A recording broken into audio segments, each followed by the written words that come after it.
İnşallah bu sefer olacak. Kader bu sefer gülecek. Hanımefendi bakar mısınız? Bir şey sorabilir miyim? Teşekkür ederim.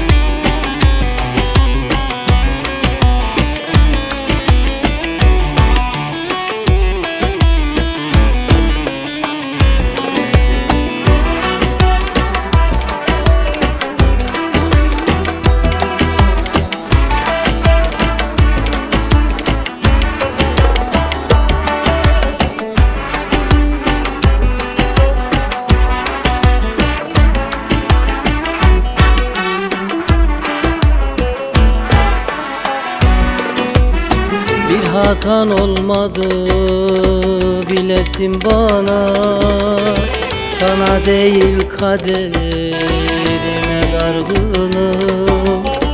Eline zor ile yakıldı kına, sana değil kaderime dargınım.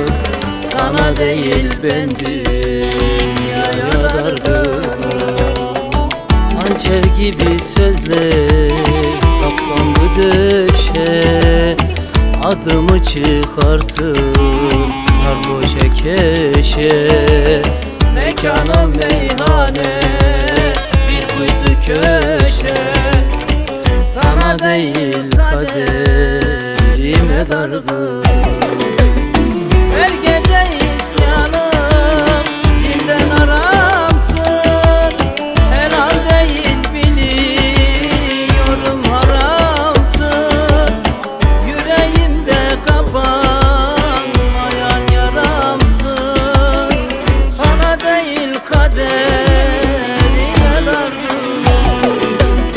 Her gece isyanım dilden aramsın, helal değil biliyorum haramsın. Yüreğimde kapanmayan yaramsın, sana değil ben dünyaya dargın.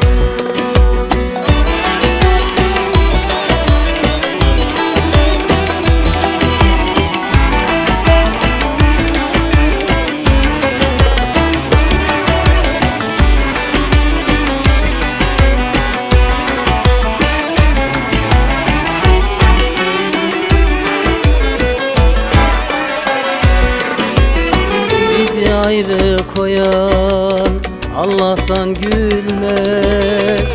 Asırlar geçse de bu sevda ölmez. İçimde sızınsın kimseler bilmez, sana değil kaderime dargınım. Sana değil ben dünyaya dargınım. Hançer gibi sözler saplandı döşe, adımı çıkardın sarhoşa keşe. Mekanım meyhane, bir kuytu köşe, sana değil ben dünyaya dargın.